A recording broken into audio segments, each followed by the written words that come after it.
Have you ever been in like the middle of a perfectly normal, pleasant conversation, and then suddenly there's just a pause? Oh, yeah, the dreaded silence. Right, just 3 or 4 seconds of silence. But in that tiny, seemingly harmless gap, you physically feel your chest tighten up. Like a silent alarm bell just going off in your head. Exactly. Your breathing gets shallower. Or, consider this scenario. You walk away from a casual chat by the office water cooler, get into your car to drive home, and you spend the next 3 hours absolutely agonizing over every single word you said. Just running the whole interaction back like game film. Yes. Yep. Or maybe you're sitting on your couch and it's hours after a dinner party and you suddenly feel this massive surge of intense burning anger about a fleeting facial expression you just realized your friend made during dessert. It is an incredibly universal human experience, and yet it's one that we almost never actually unpack. No, we don't. We walk around assuming everyone else is just navigating these social interactions with, effortless grace.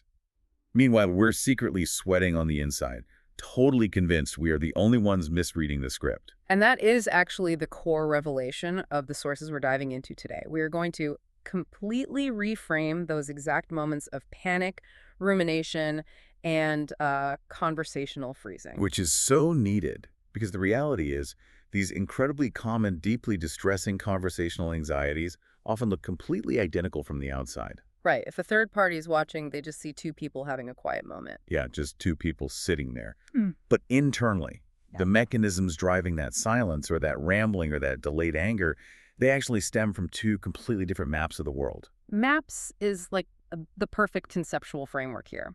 The sources we're analyzing today outline two distinct neurological and psychological frameworks for why we behave the way we do in these highly stressful yet totally mundane social moments. So the first map we're going to explore is based on information processing differences. Okay, map number one. Right, map one. This is often associated with neurodivergent traits, things like those found on the autism spectrum or ADHD, or simply just variations in sensory processing.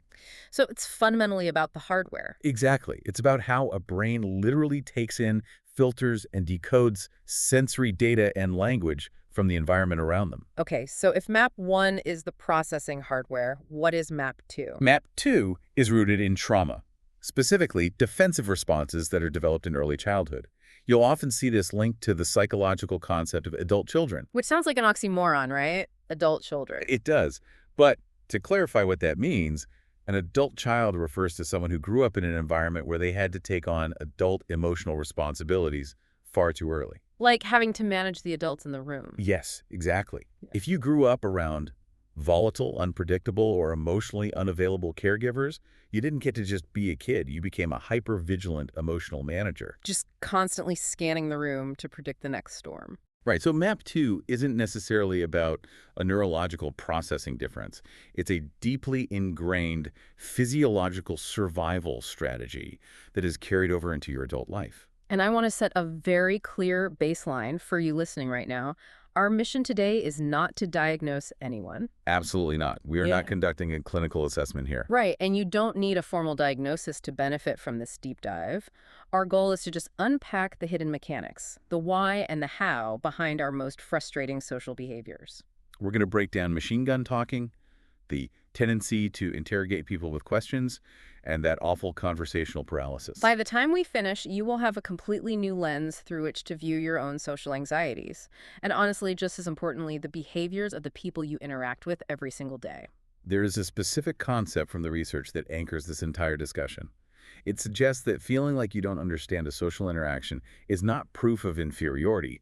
It is simply proof of having a different map. Wow, that is such a heavy burden to lift off someone's shoulders. It really is. I mean, how many of us have spent decades assuming that because a social interaction felt clunky or awkward, it meant we were fundamentally broken or unlikable or just, bad at being a person? A vast majority of us internalize the friction of a miscommunication as a fatal character flaw. We don't say, oh, our navigational systems are mismatched. You're right, we say, I am an idiot. Exactly. But when you realize that the person sitting across from you at the coffee shop is simply reading a different map, or that you're reading a different map than they are, the shame starts to just evaporate. You can look at the interaction mechanically rather than morally. I love that. Looking at it mechanically instead of morally. So let's apply that mechanical lens right now. I want to start with the most universally dreaded moment in any social dynamic. The awkward pause. The awkward pause.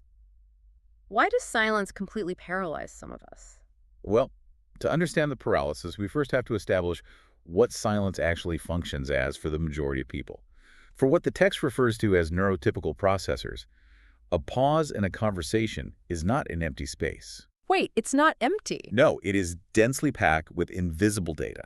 Okay, this is the whole concept of reading the room, right? Precisely.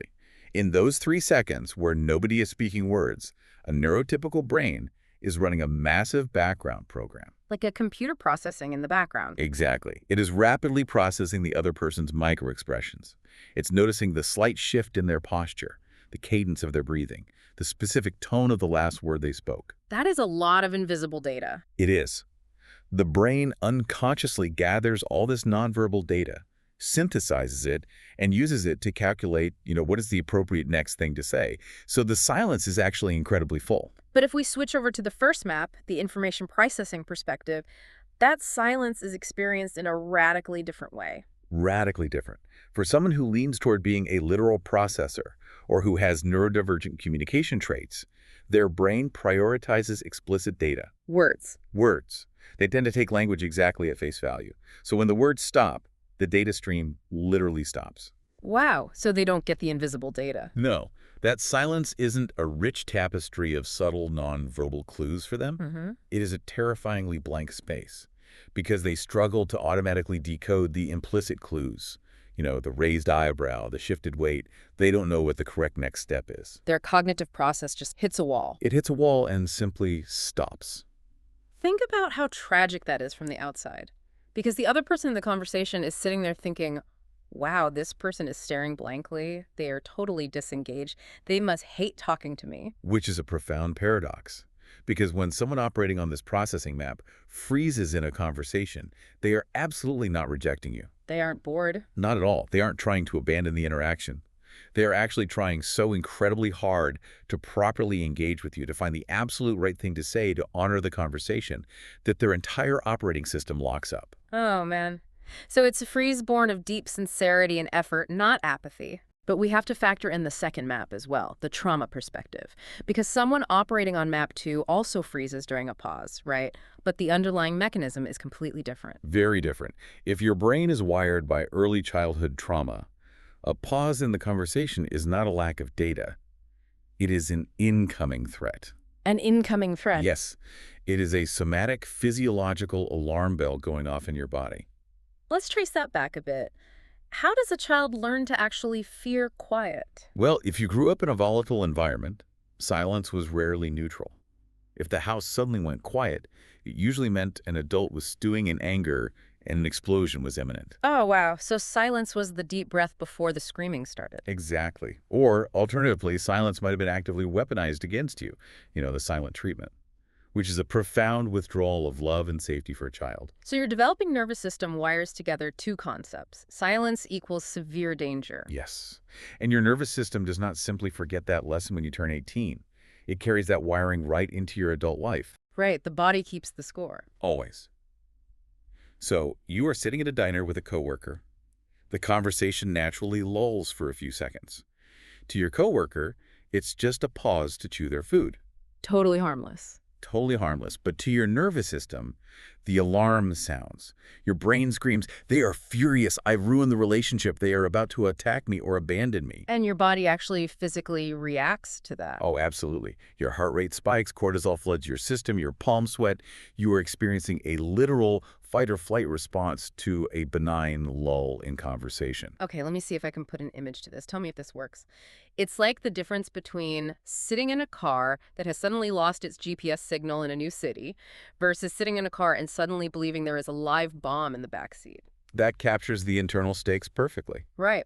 The person who lost the GPS, our literal processor on map 1, is just sitting there waiting for a signal. They aren't panicking about a threat. They are just completely lost as to how to navigate the next turn, so they hit the brakes. Exactly. They're just waiting for data. Right. But the person with the bomb in the back seat, our trauma survivor on map 2, is in a state of absolute sheer terror, just bracing for a fatal explosion. And here is the kicker. To a pedestrian watching from the sidewalk, both drivers just look like they are sitting silently in a parked car. Oh, wow. The external behavior is identical. Completely identical, a blank stare. a frozen posture, which is why we cannot judge someone's internal reality by their external output alone. So for you listening, here's a practical way to apply this the next time you find yourself freezing up, or the next time you feel that massive wave of dread during a pause. Just take one deep breath and ask yourself a mechanical question. Am I lacking information right now, or am I reliving a childhood fear? Are you waiting for the GPS signal, or are you waiting for the bomb to go off? Exactly. Identifying the mechanism in real time gives you the psychological distance to observe your own reaction rather than just being swept away by it. It moves you from the emotional center of your brain to the analytical center. Okay, so if silence is the perceived enemy, human logic dictates that we try to defeat it by filling the space, right? But the sources highlight that the specific way we fill that void reveals a massive amount about which internal map we are using. So let's explore overcompensation. Specifically, the phenomenon of machine gun talking and question bombardment. When a space feels uncomfortable or unnavigable, a very common defense is to just flood the zone, just build a wall of words. But again, we see a divergence in the underlying motivations. The sources outline two distinct profiles for people who talk too much. The first profile is heavily tied to the information processing map. I think of this person as the passionate overtalker. Break down what is happening in their brain. Well, the passionate overtalker usually has a deep, intense, sometimes hyper-focused interest in a specific topic. When that topic is triggered in conversation, it is like a dam bursts. Just a total flood of information. Exactly. The vast reservoir of information in their head starts flowing out, and the pure joy and desire to share this incredible, fascinating world completely overtakes their system. They enter a flow state, but the downside of that flow state is that they often lose track of the other person in the room, right? Right. And this goes back to cognitive load, which we will explore deeply later. In this passionate state, their cognitive bandwidth is entirely dedicated to the output of information. So they can't take anything in. Exactly. Wow. As a result, they become almost completely blind to nonverbal social cues. The person listening might be checking their phone, shifting their weight toward the door, or giving those polite, tight-lipped nods that universally signal, I am desperately trying to exit this conversation. We've all given those nods. We have. But the passionate overtalker genuinely does not perceive those cues. And the tragic part of this cycle is the realization, because it rarely happens in the moment. The sources emphasize that the crushing realization of, oh my God, I talked for 20 minutes straight, usually only hits them after they have left the room. Yes. Once they are alone, the excitement of the topic fades, their cognitive bandwidth frees up, and they replay the interaction. Suddenly, in retrospect, those missed social cues become glaringly obvious. And then comes the shame. A profound sense of shame. They realize they monopolized the interaction. But it is vital to understand that in the moment, there was absolutely zero malice or narcissism. It was an overwhelming, almost generous desire to share information. Now contrast that with the second profile, the panicked overtalker. This behavior stems directly from map 2, the trauma map. The panicked overtalker is not talking out of joy or passion. They are talking to survive. They are terrified of that silence we analyzed earlier. Because silence equals danger? Right. Because silence equals abandonment or anger, they must keep the airwaves full to prevent the void from opening up and swallowing them. But unlike the passionate overtalker, who is oblivious to the listener, the panic overtalker is hyper-aware, right? Agonizingly aware. The internal monologue of a panicked overtalker is completely exhausting. While their mouth is moving at a mile a minute, their brain is running a real-time high-stakes threat assessment. Just constantly scanning. Yes, constantly self-grading. Am I annoying them? Are they mad? Was that a weird thing to say? I can see their eyes glazing over. I should stop talking. But if I stop, there will be silence, and silence means they will leave me. So I have to keep talking. It's a completely unwinnable loop. It is entirely draining. Their sympathetic nervous system is highly activated, and they cannot derive any actual connection or pleasure from the conversation because they are solely focused on managing the perceived threat level in the room through a sheer volume of words. That covers flooding the zone with your own words. But what about the other tactic, question bombardment? Because the sources break this down into two incredibly distinct categories as well. First, we have what I'll call the rule follower. The rule follower brings us back to the processing difference. People who struggle to naturally intuit conversational flow often realize they need a system to survive social events. Like a cheat code. Basically, yes. So they turn to intellect, they observe others, or they literally read books on social skills, and they deduce a fundamental logical rule. Asking questions keeps the conversation going. Okay, wait, I have to push back on this. Isn't asking questions the literal golden rule of networking? I mean, every business book, every dating coach says, be a good listener, ask people about themselves. People love talking about themselves. How can executing that rule be a problem? On paper, it isn't. The problem arises in the execution. The rule follower applies this rule rigidly, without the nuanced pacing that usually accompanies natural curiosity. Oh, I see. They sense a pause approaching, their anxiety spikes about the conversation dying, so they immediately pull a query from their mental database. Where did you grow up? And the person answers. Right. And then a pause threatens again. Boom, next question. Yeah. What do you do for a living? Answer. Do you have any pets? So they are treating the conversation like a tennis match, where they are the only ones serving, and they are serving as fast as possible. That is a great way to visualize it. Yeah. Because they are focused entirely on the mechanics of keeping the interaction alive, they completely miss the somatic effect it has on the other person. It feels like an interrogation. It does. Without meaning to, they turn a casual chat over coffee into a high-intensity deposition.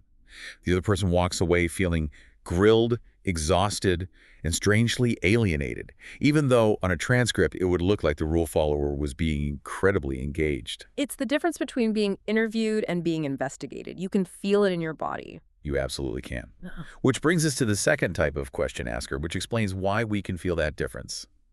The spotlight dodger. Ah, map 2 again. The trauma map. Yes. This brings us back to trauma. The spotlight dodger, I know exactly what this feels like, honestly. Many people do. The spotlight dodger is fundamentally terrified of being perceived. If you grew up in an environment where speaking your mind, showing your true personality, or just taking up space resulted in being mocked, severely criticized, or punished, you learn a harsh lesson. Being visible is dangerous. Exactly. Visibility equals vulnerability. So how do you survive a one-on-one conversation if you are terrified of being perceived? You use questions as a defensive shield. If I'm constantly asking you about your life, your opinions, your recent vacation, the spotlight remains strictly pinned on you. And as long as they're talking, you're safe. Right. As long as you're talking, I am safely hidden in the shadows. I don't have to risk offering a piece of myself that could be judged or rejected. And this answers my earlier pushback about why asking questions isn't always good. As a listener, you eventually pick up on the energy behind the questions. We are deeply intuitive creatures. We communicate so much through intention. Even if we lack the vocabulary to articulate it, we can feel the vibrational difference between someone asking us a question out of genuine, warm curiosity. Like a desire to build a bridge. Yes, a desire to connect, versus someone asking a question purely to deflect attention away from themselves. The genuine question feels connecting. The deflecting question feels intense, distancing, and strangely hollow. It is wild how much invisible heavy lifting is happening in a simple 5-minute chat. So let's say we have navigated the gauntlet. We survived the awkward silence. We made it through the machine gun talking. We dodged the interrogation.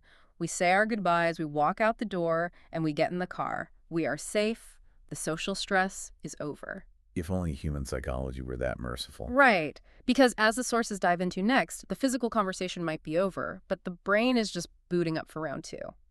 Let's talk about rumination. Why do we obsess over an interaction that is already finished? Well, rumination is the psychological act of chewing over an event, playing it back on an endless involuntary loop.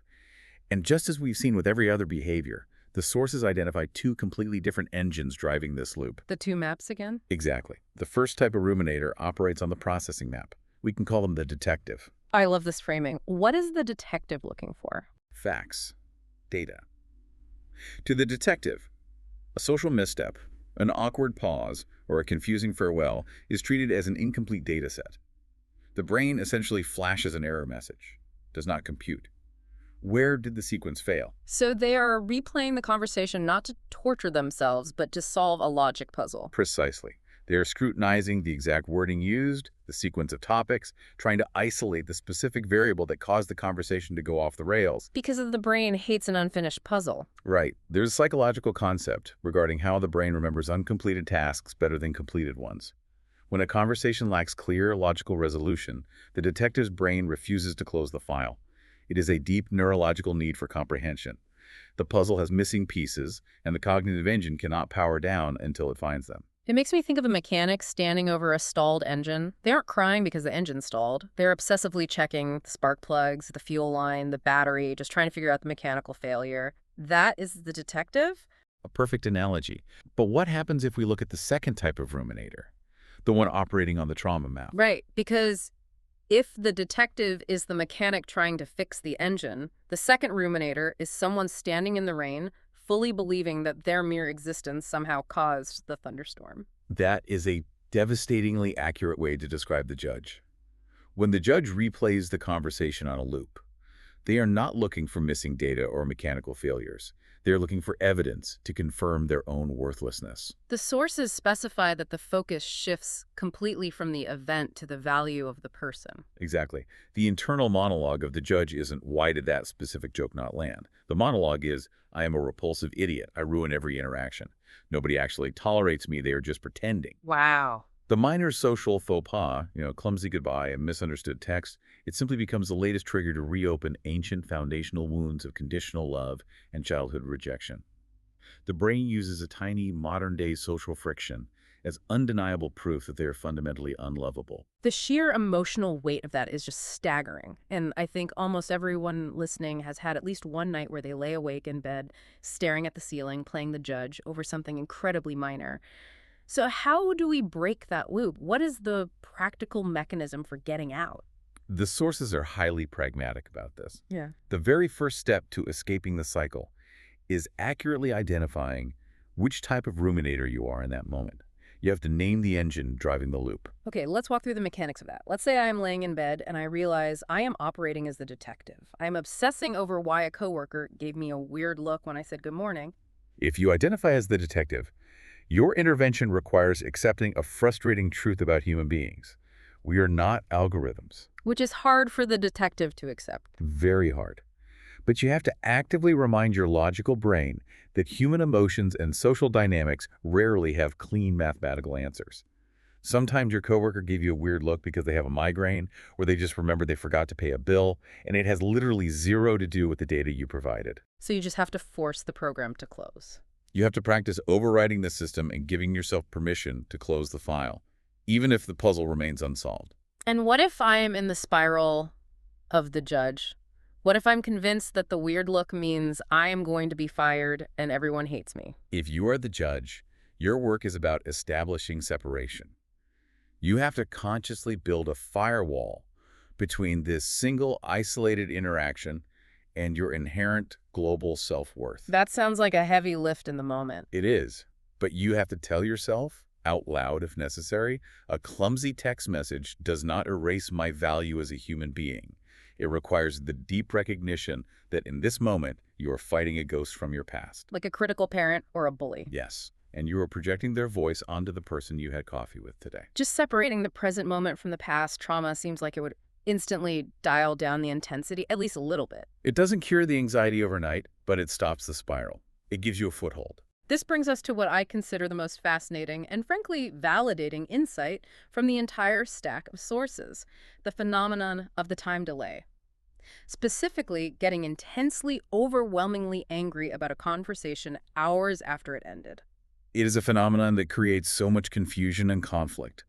It confuses the person experiencing it, who wonders why they are suddenly enraged at 9:00 p.m. over a lunch date, and it deeply confuses the person on the receiving end, who feels completely blindsided by delayed hostility. Right, like why are you yelling at me now? We were laughing at lunch.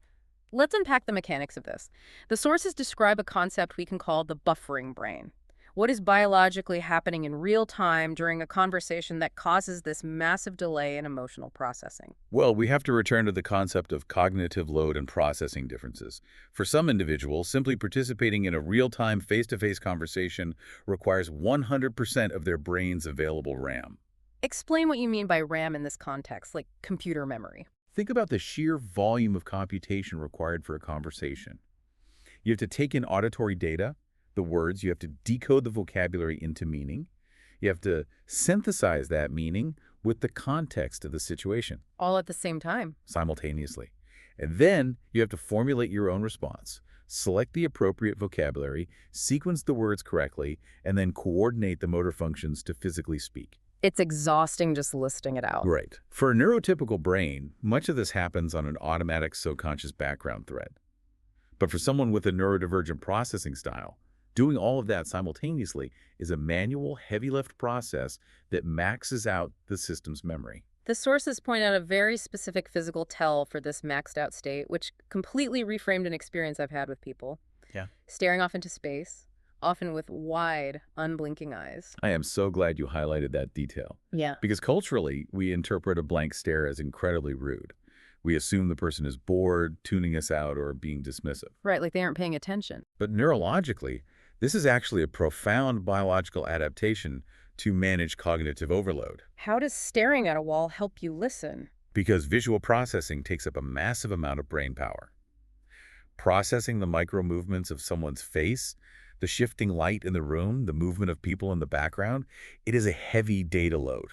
Oh, wow. So they're literally turning off the video feed to save bandwidth for the audio. Exactly. When the brain is approaching critical mass, just trying to process the auditory language of the conversation, it will literally force the person to break eye contact and stare at a blank, static surface. It is shutting down non-essential visual input systems to keep the core auditory processor from crashing. They aren't ignoring you, they are literally blinding themselves so they can hear you better. That is mind-blowing. It's an adaptation to stay engaged, not an insult. Here is where the specific mechanics of the time delay come into play. The concept of recording versus processing. Because even though they are staring at the wall, they are still taking in the social cues, like a sigh or a sharp tone of voice, but they aren't processing them in that moment. Right, because the RAM is at 100% capacity, just managing the language exchange. Yeah. The subtle nonverbal cues, a fleeting micro-expression of annoyance, a slightly condescending lilt in the voice, they cannot be analyzed in real time. There's no space for it. The brain essentially says, I don't have the bandwidth to decode this right now. Save it to the hard drive for later. It simply records the interaction as raw, unanalyzed data. It's exactly like a dash cam in a car. The dash cam is constantly recording the drive. It captures the license plate of the guy who aggressively cut you off, but you, the driver, you're too focused on slamming the brakes and not crashing to process what just happened. Exactly. It's only later, when you are safely parked in your garage and you pull the memory card, that you review the footage and suddenly get furious. The dash cam analogy perfectly captures the mechanism. During the actual conversation, the person might seem completely fine, maybe a bit quiet, but fine. But hours later, when they are alone in a quiet room, the cognitive load drops to zero. And the RAM frees up. Their brain finally has the free RAM to open up that saved file. They play back the tape. And that is when the decoding happens. That is when they freeze frame the memory and realize, wait a minute, that sigh wasn't exhaustion, that smile didn't reach their eyes, they were patronizing me. And boom, the anger hits. 3, 4, sometimes 12 hours later. And this leads us to a very specific, dangerous vulnerability that the text highlights. When you combine this time delay with the trauma map, you fall into what we can call the paranoia trap. How does the paranoia trap work? When you are reviewing the dashcam footage alone in your room, hours after the event, you are missing the most crucial element of healthy communication. You cannot ask the other person for clarification. Because they aren't there. Right. If you felt a strange vibe in the moment, you could say, hey, your tone just shifted. Are we okay? What did you mean by that? You can reality test. But alone in your room, you can't reality test. You just have the raw data and a lot of ambiguous blank spaces. And human brains abhor a vacuum. We have to fill the blanks. Always. So what data does the brain use to fill those blanks? If you have a history of trauma, if you have a history of being bullied, ostracized, or chronically misunderstood, your brain will proactively fill those blanks with your worst past experiences. It assumes the worst to protect you. It is a protective mechanism. The brain assuming the worst to keep you from being blindsided again. So a slightly lowered corner of a mouth in the memory doesn't just mean your friend was tired. In the echo chamber of your room, it becomes undeniable, fabricated proof that they despise you and are plotting against you. Precisely. The interpretation becomes completely whelped by past wounds. And because you are alone with this thought, marinating in it without any external correction, the delayed anger feeds on itself. It snowballs. So by the time you confront them, By the time you confront the person the next day, your anger is at a level 10, but they are completely baffled because, from their perspective, the conversation ended at a level 2. it creates this massive, heartbreaking rift in communication. which transitions us perfectly into how we handle that massive emotional spike. When that delayed anger hits, or when the panic of an awkward silence overwhelms us, what are the defensive tools we reach for? The sources discuss this extensively: the use of logic as a shield and the arrows of blame. Let's start with logic. Culturally, we have a very entrenched stereotype that people who are highly analytical or who default to rigid logic in arguments are cold, robotic, or simply unemotional. We've all heard that. Stop being so logical, feel your Right. feelings. But the text we are analyzing completely subverts this assumption. It explains that for many people, especially those who struggle to intuitively regulate massive emotional spikes, intense logical analysis is not an avoidance of emotion, it is how they survive the emotion. It is a desperate self-protection mechanism. Absolutely. Imagine a wave of chaotic, terrifying, unnameable emotion, like a sudden surge of grief or rage just crashing over you. It feels like you were drowning in the stormy ocean. So what do they do? By forcing your brain to categorize that feeling into manageable data points, by asking, what is the structural cause of this problem? What is the logical sequence of events that led here? What is the statistical probability of a positive outcome? They're building a structure. You are frantically building a raft out of logic to stay afloat. They aren't cold. They are trying to tame the chaos so it doesn't destroy them. It makes me think of someone trying to build a perfectly formatted Excel spreadsheet while their house is actively on fire. It looks absurd from the outside, but for them, focusing on the grid of the spreadsheet is the only thing keeping the sheer terror of the fire at bay. That is a phenomenal visual. The spreadsheet is the raft. But let's look at the other major tool we use to manage emotional overwhelm: blame. The sources break this down into inner blame and outer blame, and importantly, they tie both of them back to the exact same childhood environments. Let's start with the mechanics of inner blame. Inner blame is the coping mechanism of the child who learned, if I take all the blame, the fight stops. Oh, that's heavy. It is. In a chaotic, screaming household, this child figures out how to become the ultimate emotional lightning rod. They preemptively assume everything is their fault because it provides an illusion of control. So if it's my fault, I can fix it. Exactly. If it's my fault that my parents are fighting, then I can fix it by just being better, by shrinking, by being quieter, by apologizing. But carrying that into adulthood, the cost must be immense. It leads to a life of crushing internal exhaustion. You walk through adult relationships carrying the weight of the world, constantly apologizing for simply existing. You assume every negative shift in your partner's mood or your boss's tone is a direct indictment of your character. You become a black hole of self-blame. And then, incredibly, from the exact same type of chaotic childhood environment, we can get the complete opposite reaction: outer blame. Right. Well, the inner blamer shrinks to survive. The outer blamer attacks to survive. They learned a different lesson from the chaos. The world is hostile, everyone is out for themselves, and the only way to protect your right to exist is to go on the offensive. The best defense is a good offense. Exactly.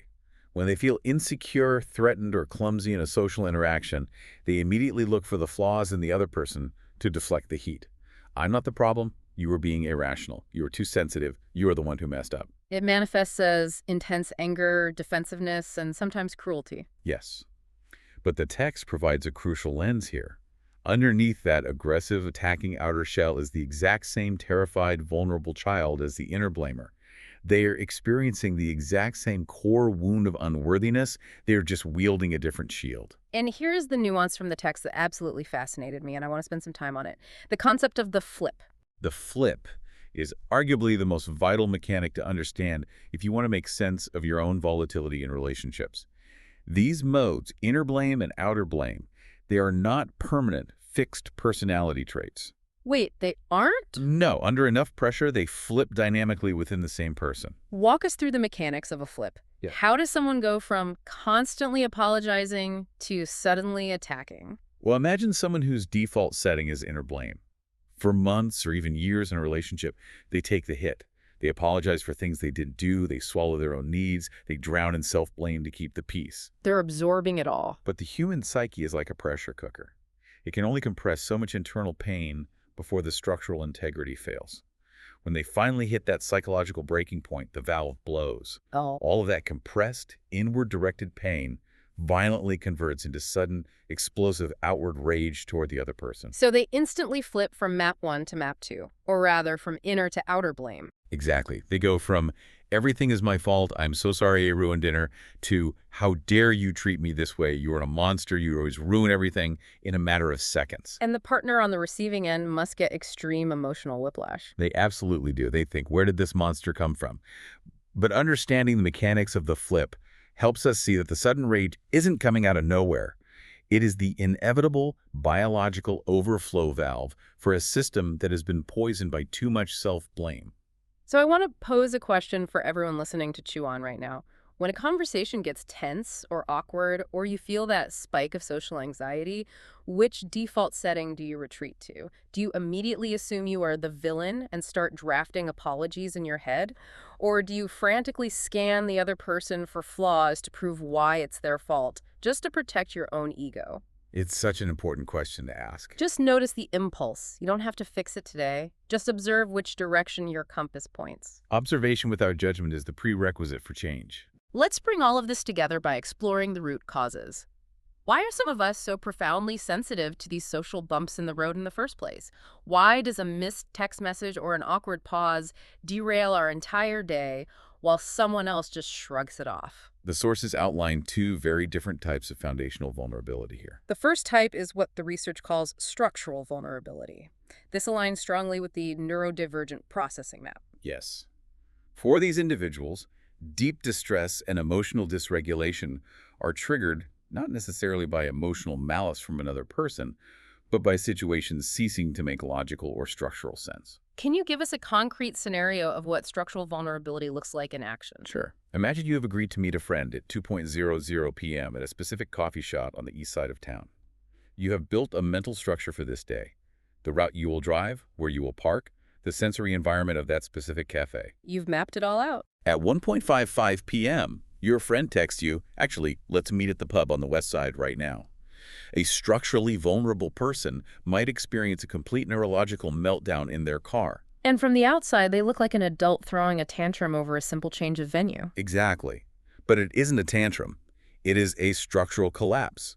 The mental map they had painstakingly built to safely navigate the afternoon has just been set on fire, and they do not have the fluid processing speed to instantly architect a new map on the fly. They are deeply distressed by the illogical, chaotic, sudden change in the rules of engagement. Exactly. It makes me think of playing a game of chess, and right in the middle of the game, the other person announces that rooks can now move diagonally.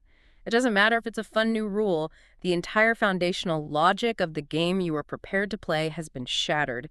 The distress is about the broken structure. That is exactly how it feels. Now let's look at the second type of vulnerability: emotional contagion. This aligns heavily with the trauma map, specifically the development of hyper-empathy as a survival tool. Emotional contagion? It sounds like catching a virus. It acts very much like one. This describes the person who walks into a room, and even if nobody is speaking, they can physically feel the tension in the air. If two people were arguing 10 minutes before they walked in, the hyper-empathic person absorbs that residual anger. They act as an emotional sponge. Yes, they don't just intellectually recognize, oh, my friend looks sad. They physically experience a dropping sensation in their own stomach, a tightness in their own chest. That sounds exhausting. It is. Their emotional boundaries are highly permeable.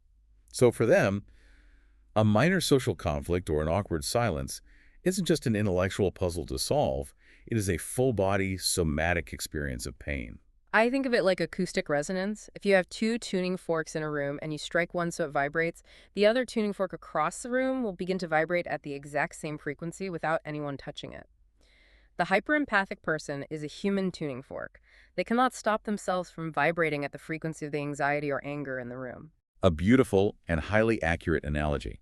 And this brings us to a massive, complex question that almost everyone asks when they begin diving into this research: the ultimate chicken or egg scenario. Right.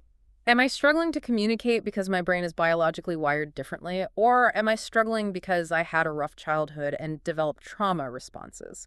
Which came first, the processing trait or the trauma?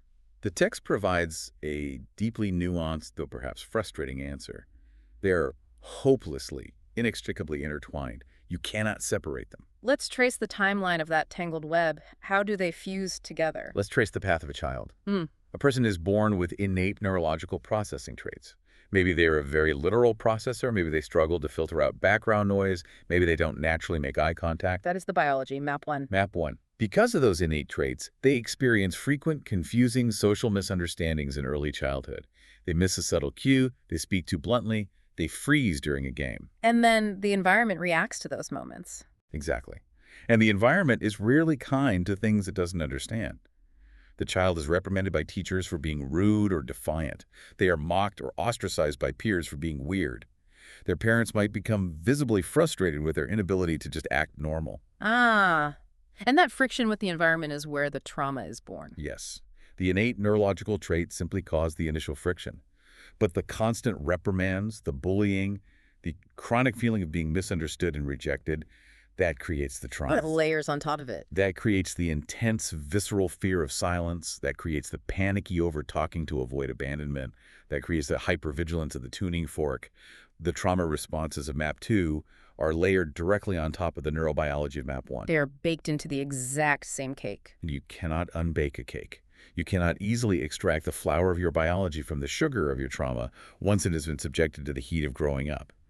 The defensive responses grew as a direct, logical result of a neurodivergent brain trying to survive in a world that was not built for its processing style. You know, when you first hear that, it sounds overwhelming. But the deeper we get into this, I actually find the message of these sources to be profoundly liberating. In a way, Because what it implies is you don't have to perfectly untangle the web to find peace. You don't have to sit in a therapist's office for a decade and definitively prove, okay, my specific fear of small talk is 60% my neurobiology, but my specific fear of eye contact is 40% my childhood trauma. You don't need a perfect diagnostic pie chart to start feeling better. that is precisely the takeaway. Just the act of stepping back and observing the mechanisms at play is what brings relief. When you are in the middle of a spiraling conversation, just being able to say to yourself, wow, my cognitive RAM is really maxed out right now, I'm buffering, or, oh, I am going into panicked overtalker mode because this silence feels threatening, just naming the mechanism strips the shame away. The observation is the intervention. When you can look at your own messy, awkward, complicated social behaviors with mechanical curiosity instead of moral condemnation, the grip of the anxiety inherently loosens. You stop fighting yourself. Which brings us to the ultimate mission we established at the top of the hour. We wanted to completely reframe these moments of conversational panic, and the sources have provided a phenomenal blueprint for that. The behaviors that we spend hours punishing ourselves for, freezing up when a simple question is asked, rambling on for 20 minutes about a special interest, obsessing over a 3-word text message at 3:00 a.m. These are not signs of a defective, broken personality. They most certainly are not. They are incredibly sophisticated, desperately hardworking adaptations. They are tangible evidence of your brain and your nervous system trying their absolute best to keep you safe and help you navigate a highly complex, unpredictable social world relying entirely on the specific map they were given. They are doing the best they can with the tools they have. And crucially, so is the person sitting across from you. Which serves as the ultimate empathy hack. So as we wrap up this incredibly deep dive, I want to leave you, the listener, with a final provocative thought to carry with you today. Think about a recent interaction you had where someone was acting strange. Maybe they were painfully, awkwardly silent, staring at the wall. Or maybe they were talking your ear off about something completely mundane, totally oblivious to the fact that you were trying to leave. What if they weren't trying to be rude or dismissive or arrogant? What if they were simply overwhelmed, out of cognitive RAM, and operating on a completely different navigational map? And more importantly, the next time you feel that familiar panic rising in your chest during an awkward pause, what if you stopped judging yourself, took a breath, and just politely explained to the other person how your map works? Keep diving deep.